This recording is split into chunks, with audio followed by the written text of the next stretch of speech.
Welcome back to NASCAR Lap by Lap with me, Garon, Bach. We're going to take a look back at EchoPark Speedway, Chase Elliott's win in Atlanta, the wild wreck in stage 2, and look ahead at Chicago's street race. Should be an exciting one. I'm happy you guys are here with me on this midweek Wednesday. Hope you guys have enjoyed your week, and let's go ahead and hop right into the EchoPark results. So obviously, biggest name here was Chase Elliott. Chase Elliott had been on a wild ride of not being able to win these races. We had talked about him being very, very consistent. So consistent to where I thought he would still make the playoffs based on points. But, you know, when you're able to get the win, lock yourself in, you don't have to sweat it anymore. And that's good news if you're a fan of the 9 team and Chase Elliott. Really, if you're a Chevy, more even just a fan, if you were in the Georgia, Atlanta area last weekend, I was there. I enjoyed it very much. It was my second time at the track, first time since it was EchoPark Speedway. And overall, I think it was a very fun experience. I like seeing the new paint. Seems that it was a good sell, but hey, during the Bob Pockers tweet up, everyone still called it Atlanta, and that's the important thing. I want to show the final lap of the race. Well, basically the final corners here, and then I want to talk about the whole fan atmosphere there for the hometown win for Chase Elliott.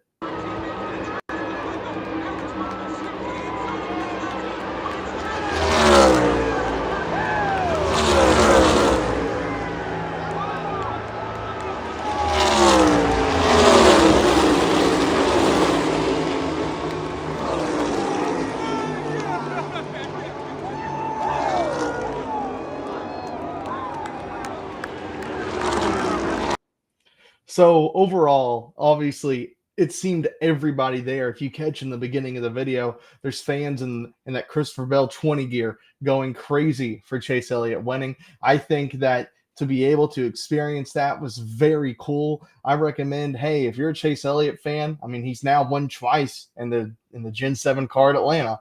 You should make your way down there. You should try. Fingers crossed for yourself he wins. But overall, it was a phenomenal weekend. Very fun, very late nights, mind you. The Xfinity Series race kept me up until about 3 in the morning.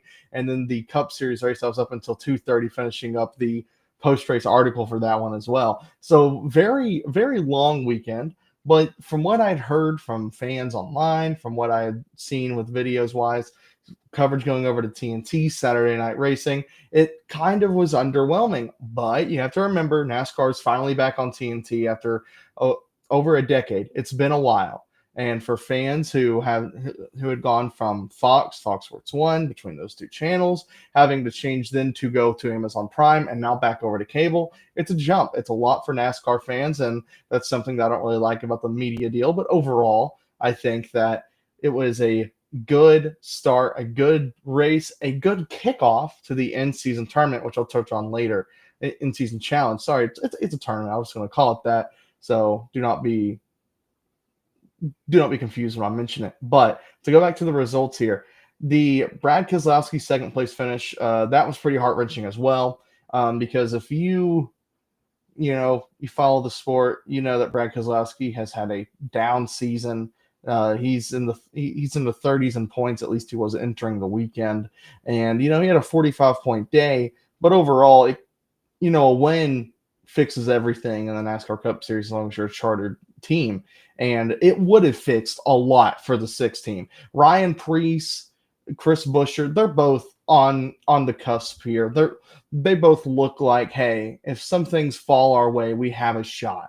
But the issue is that not everybody has a shot. And whenever you look at Brad Keselowski, this was one of those shots. If you remember earlier this season, I believe it was Kansas, he was running second and then had the issue of his tire going down. And once again, one of the fastest cars there, one of the RFK Fords, was not able to close it out. But as you can see here, a lot of drivers, lap 60, the lap 68 through lap 72 crowd there, those are the ones who were involved in the big one. And I mean the big one. You watched it and tuned into the show. At least you've seen the highlights of it as well, listened. Regardless, you know how impactful it was. It was, I believe, 23 cars were involved. And since it was at the beginning of stage 2, it created this issue that we now have in stage racing at plate tracks, well, at super speedway tracks to term it better. You have this issue where if you're in the top 10, which are typically your top drivers, they're going to earn the stage points. William Byron was one of those drivers. You've got Ross Chastain, Daniel Suarez, which is another headline this week. You've got Chase Briscoe coming off of the win, Joey Logano, Austin Cindric. But the shocker for me, you guys heard me talk about it all last week. I was really high on Ryan Blaney, and I should not have spoke. That's on me. You're a Blaney fan, Penske fan. That's on me. I'll take the blame. Throw it at me. I don't care. But yes, that's my fault. You can put it on me. But overall, I was really impressed with the drivers that were able to go back out there with their damaged vehicles and, put themselves up front, be a part of the battle. Whenever that wreck happened and Chase Elliott was up front leading the field, it kind of got this sense for the crowd, got this sense for me as well that, hey, there's now a really good shot that this 9 team wins. But then on the other side of the coin, this is now a true wild card race. Atlanta became a race that was, hey, it seems like regardless of who wins tonight, someone's locking themselves in the playoffs. You have to remember, in the final tally of results here, Kyle Larson, and finishing in 17th place, was the only driver to have had a win this season. He finished in 17th. He was one of the damaged cars, but hey, he finished on the lead lap. So at least if you are a Kyle Larson fan, which for the first time this season, I saw more Elliott fans than Larson fans at the track, you can put that up on your shoulder going, hey, at least we weren't out of it the whole time. But you also got to now look at these names of Eric Jones. Legacy Motor Club, have put on a lot of really, really good results here. And it's working out well for him. Well, whenever I bring up the playoff result, the playoff outlook right now, you're going to see that he's put himself up there. Another driver, Carson Hocevar, he was sitting in the 21, 22 range. Hey, he had one of the damaged cars. He was still racing up front. You got to remember, he went from 30th place to basically the top 5 within a span of, from the green flag to whenever the first caution came out and they had a red flag the race for rain. The 77 team is now another team that, hey, I don't think they'll point their way in, but you can say they're up there and they're doing well. And then you've got your other drivers, other names. Ryan Preece, I mentioned.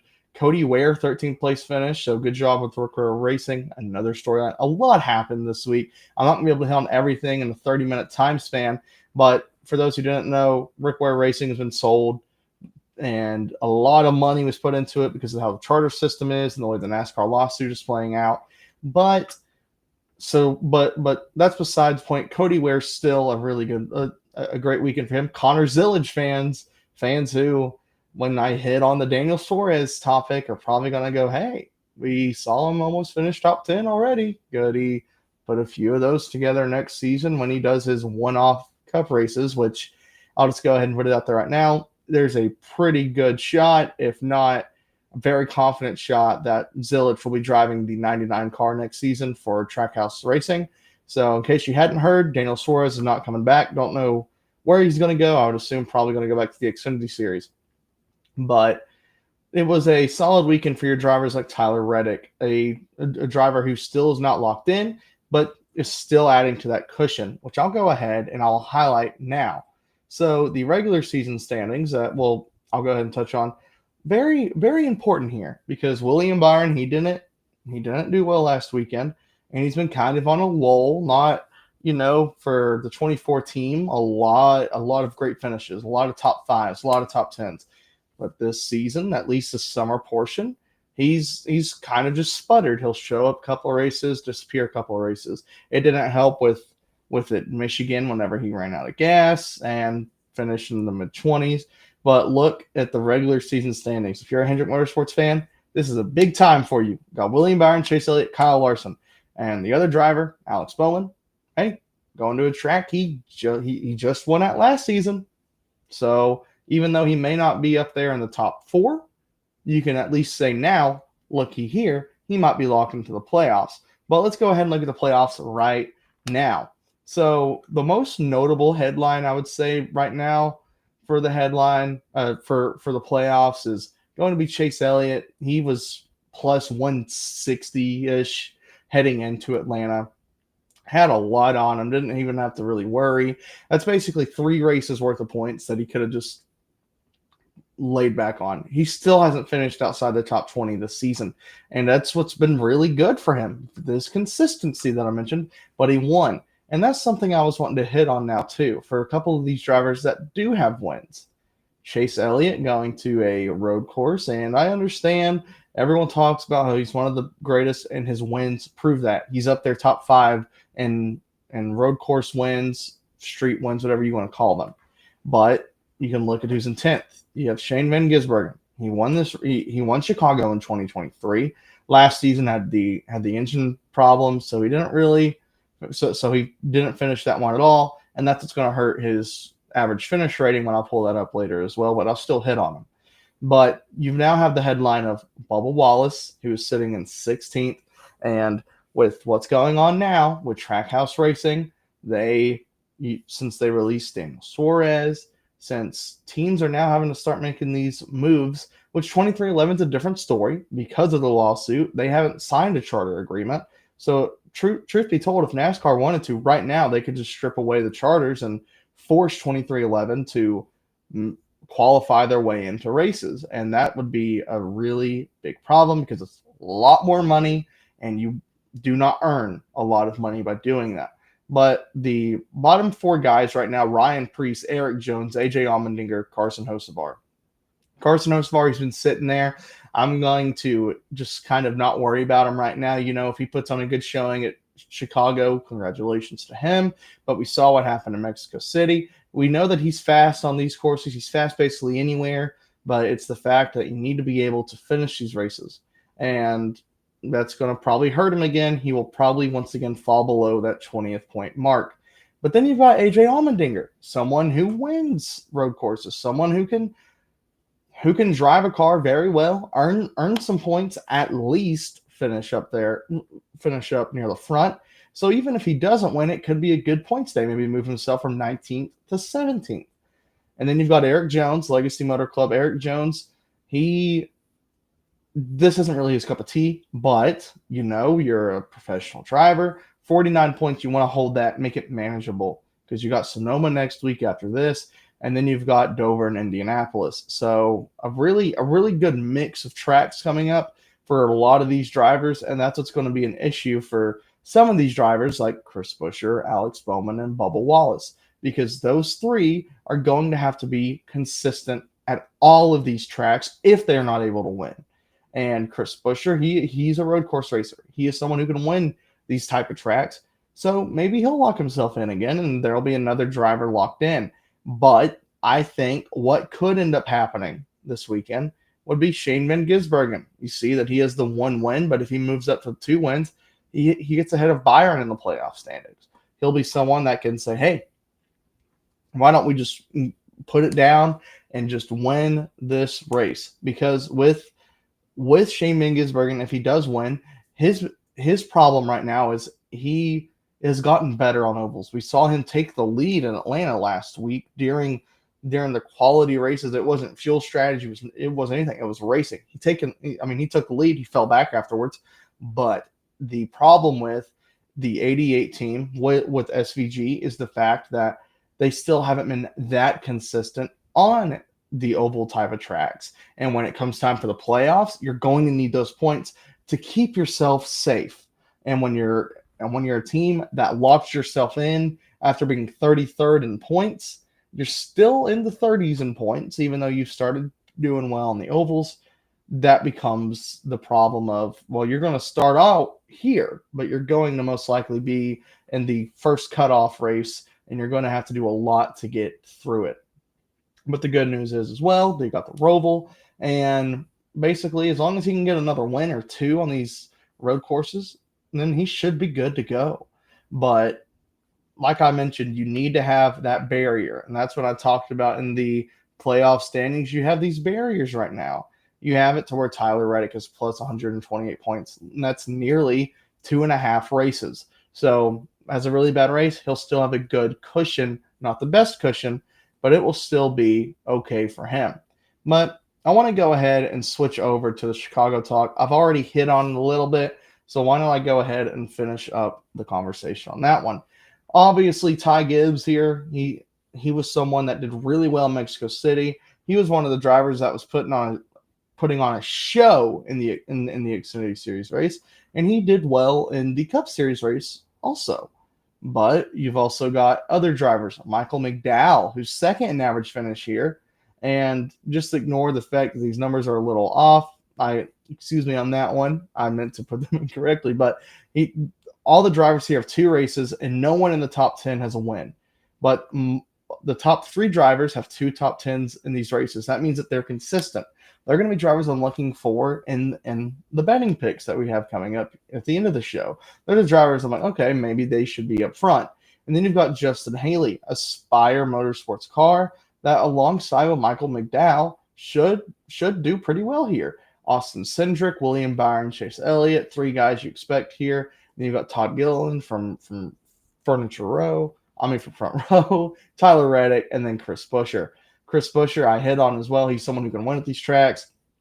And with his 2 races here, only 1 top 10, this hasn't been his best course. And truth be told, it isn't really for anyone. When you've only got 1 top 10 for 2 races in a row, that shows you that there are a lot of inconsistencies. And you also have to remember with Chicago, the first race was just plagued with rain. It was terrible rain. And then the second race, also some more rain, and it had to be cut off short. That Alex Bowman won, but he still won not because of the time cutoff, but because he was just that good. So it comes to this. Who should shine here? Who should be one to look out for? And that's where I would like to kind of go out on a ledge here and maybe kind of overthink this one a little bit, but I might just be underthinking it a lot. I'm not too sure. But after the win last week and the fact that there's not a lot of worries anymore, Chase Elliott here would be pretty fun. I think Chase Elliott might be someone who needs to be one to watch. I already have a driver pick to win. I'm sure everyone here has their driver pick to win. It's pretty obvious who the favorite is, but I really like Chase Elliott in this one. I mentioned his name. He has an average finish of 12th. He has 1 top 10. But if you can kind of look past the whole issue of he hasn't really won in a while until last week, maybe this is a time for the 19 to ignite that fire. You got to remember, beginning of the season in the Clash, the 19 dominated and won the race, and now they've won on another track, 2 different styles of tracks, And Chase Elliott was good at Mexico City. Chase Elliott was really good at Coda. These are the type of things that when you just think about it, it's like, hey, he's a pretty good shot here. I like the idea, riding momentum, so let's go for it. But if you couldn't figure out the driver I'm leaning on here, it's SVG. At least over at DraftKings, SVG is the favorite. He's a favorite everywhere, but I just want to give you the line over at DraftKings. SVG is at plus 185. Plus 185 compared to a full field of cars for the NASCAR Cup Series 40, because there will be a LCQ for this because of the fact that there are more cars entering than will be able to race. But with SVG being the favorite, that kind of leaves some lines open of, hey, maybe the 88 team will not do that well here. Maybe there'll be an issue like they had last year. And that goes to the other drivers down the list as well. You've got Kyle Larson at plus 650. You've got Christopher Bell at plus 750 and William Byron at plus 1200. But no one's really talking about Chase Elliott in their top 5. So that's why one of my best bets this weekend is I like a Chase Elliott top 5 finish. Chase Elliott top 5 finish is sitting at plus 250 right now. I like it a lot. I think that that's a very good pick. And overall, I think that Chase Elliott can get it done. I think he's done very well at these type of tracks. And with how well Hendrick Motorsports is doing as an organization overall, this is something that if you're a fan of Chase Elliott, or hey, if you're just a fan of watching a driver absolutely cut up a circuit, Chase Elliott's the kind of guy to do it. And that's one of the best bets I like this weekend. The favorite I like a lot is SVG, but I don't really recommend putting any money on it. At plus 185, there's not a lot of value there, but hey, if you feel that confident, you go for it. I'm not going to stop you. And why should I stop you? Because I feel confident in Shane van Gisbergen winning this race as well. But the last topic of the show I want to hit on is the in-season tournament, the in-season challenge. Goodness, I will get that fixed by myself. But you can see here, these are the betting odds from DraftKings for the in-season challenge. And as you can see, there's no Denny Hamlin. He got knocked out by Ty Dillon. There's no William Byron. There's no Christopher Bell. A lot of these top drivers are knocked out. And it's kind of a fun thing. I was thinking about it to myself on the drive back to the hotel after a race on Saturday with how many drivers were knocked out. By the way, if you had a bracket and hadn't looked over it yet, it's imperfect now. There are 0 brackets left that are 100% right. I'm not sure what the number exactly is, but sorry, the $1 million is out the window for yourself. But if you're a fan of these smaller drivers, these underdogs, then this is a really fun concept right now because of the fact that they don't really have to go up against a lot of these big names. And while I say that, you've got your Busher, Elliott, you got Gibbs, Bowman, and it's like, oh goodness, that's still pretty big names. But with how this tournament plays out, if weather hits Chicago this weekend, I haven't looked at the radar, but I mean, it's happened back-to-back years. Why shouldn't it happen a third year? This could be another really crazy weekend for the NASCAR Cup Series. A few of the picks I like right now. I like Ryan Preece minus 150 against Noah Gragson. We've seen how Gragson does on these. He was sick in Mexico City, but just overall as a driver, he's not really the best here. Ty Gibbs versus AJ Allmendinger. I would love to go with Allmendinger on that one, but that's another one. I like Ty Gibbs a lot on that one. Allmendinger was someone who I remember talking about at Mexico City. I was like, hey, this could be a driver we got to watch out for. He could do something, but he underwhelmed me there. He didn't do exactly what I thought he would. But if I'm just going to go down the list here, I can name the drivers I like this weekend, and I will most likely get a couple of them right. I would say I feel confident getting at least half right.